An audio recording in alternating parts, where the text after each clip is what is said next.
इस धरती पर जितने भी महापुरुष आए हैं, सबों को बदनाम करने की साजिश, उन्हें नीचे गिराने की साजिश मानवों द्वारा पुरजोर की गई है। भगवान बुद्ध जानते हैं ना कितने बड़े महापुरुष थे।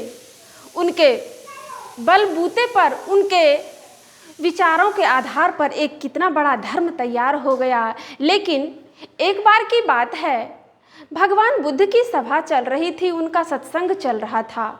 भगवान बुद्ध मंचासीन थे, मंच पर बैठकर उपदेश दे रहे थे। और अचानक होता क्या है, उनका एक शिष्य उसी सभा से उठकर खड़ा हो जाता है और पूछता है, भगवान, हमारे बगल में जो अचीरवती नदी है, मैंने सुना है, ऐसा कहा जाता है कि सुबह ब्रह्म मुहूर्त में उसका गति, हमेशा वह नदी चलते रहती है, लेकिन ब्रह्म मुहूर्त में उसकी गति रुक जाती है। तो भगवान बुद्ध ने कहा, भंते, ऐसा तभी होता, ऐसा उनके लिए होता है जो मनुष्य वर्तमान में जीता है। और अचानक एक महिला उसी सभा से उठकर खड़ी हो जाती है और कहती है, भगवान, आप कहते हैं वर्तमान में जीने के लिए, और मेरे पेट में जो आपका बच्चा पल रहा है, उसे वर्तमान में कैसे आप उसका क्या पहचान देंगे? समझ लीजिए, उनको बदनाम करने की साजिश हो रही है। उनको बदनाम करने के लिए ब्राह्मणों ने उस महिला को भेजा था कि जाओ तुम उनका शिष्य बनो और उनको बदनाम करो। भरी सभा में जब वह महिला इस अपने विचार को, ऐसे अपने गंदे विचार को रखती है, तो धीरे धीरे सभा के सभी व्यक्ति वहाँ से चले गए। भगवान बुद्ध अकेले बचे। सभा में राजा प्रसेनजीत भी शामिल थे। उनके राजा, मंत्री, सिपाही, दास दासियाँ, रानी सब मौजूद थी। सभी धीरे धीरे अपने घर को चले गए।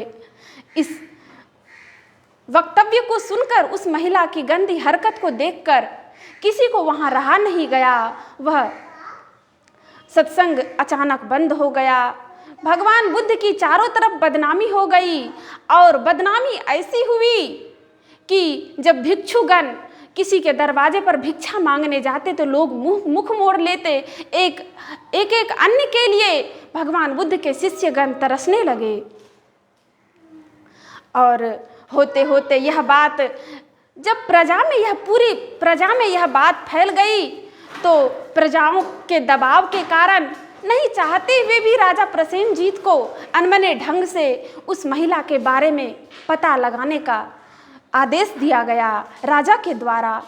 क्योंकि हुआ ऐसा कि जब वह महिला उस सत्संग में जैसे ही अपने विचार को रखी, अपने बात को रखी, उसके अगले दिन ही उस महिला की हत्या हो गई। और उस महिला की हत्या करके भगवान बुद्ध के कुटी के पीछे में उसके लाश को दफना दिया गया। यह सब ब्राह्मणों की साजिश थी। राजा प्रसेनजीत के द्वारा, उनके सिपाहियों के द्वारा अनमने ढंग से, नहीं चाहते हुए भी उस महिला की खोज करवाने का आदेश दिया गया। सभी सिपाहीगण उस महिला को खोजने के लिए निकले, और खोजते ढूंढते एक जगह 2-3 व्यक्ति जो कि नशे में धुर्त थे, नशे में ही वो लोग बोल रहे थे कि उस महिला को मारने में जो रुपया मिला है, जो धन हमें मिला है, उसका आधा हिस्सा मुझे चाहिए, क्योंकि मैंने उसे मारा है। एक नशेड़ी बोला कि नहीं, यह प्रस्ताव लेकर ब्राह्मण लोग मेरे पास आए थे, इसलिए उस महिला को मारने में जो धन मिला है, उसका आधा हिस्सा मुझे मिलना चाहिए। तीनों अपने आपस में बातचीत कर रहे थे। सिपाही वहाँ पहुँचे तो उस सिपाहियों ने तीनों नशेड़ियों को पकड़ा और राजा के प्रसेनजीत के दरबार में उपस्थित किया गया, और उन्हें डराया गया, धमकाया गया, और उनको पूछा गया कि यह साजिश किसकी है, किसने तुम्हें उसे मारने कहा था, उस महिला को किसने तुम्हें मारने कहा था। तो उन दंडित व्यक्तियों ने, आताताइयों ने कहा कि मुझे यह प्रस्ताव ब्राह्मणों के द्वारा मिला था, और उन्होंने कहा था कि अगर तुम उस महिला को मार दोगे तो तुम्हें मुँह मांगा धन मिलेगा, तुम जितना चाहोगे मैं तुम्हें धन दूंगा, लेकिन तुम भगवान बुद्ध को बदनाम करो। और जाकर हम लोगों ने मिलकर उस महिला को मारा, और उस लाश को भी ढूंढा गया तो भगवान बुद्ध के कुटी के पीछे उन लोगों ने महिला के लाश को रख दिया था। खोजा गया। हम लोग विचार करें, कितने बड़े बड़े महापुरुष इस संसार में आते हैं, लेकिन सबों को दुख झेलना पड़ता है। कितने बड़े मर्यादा पुरुषोत्तम आए, उन्हें भी दुख हुआ। राजा जनक राजकुमारी थी, राजकुमारी की पुत्री, राजा जनक की बेटी, राजा दशरथ की पुत्र वधू, और मर्यादा पुरुषोत्तम भगवान श्री राम की पत्नी होकर भी उन्हें जंगल में दर दर की ठोकर खाना पड़ा। और हम साधारण से मानव सुख चाहते हैं, जो जो शरीर में आया सबों को दुख भोगना पड़ता है। यह संसार दुखालय है और इसी संसार में रहकर हमें अपना काम भी बनाना है। यह संसार सराय चला, एक आवत है एक जाता है।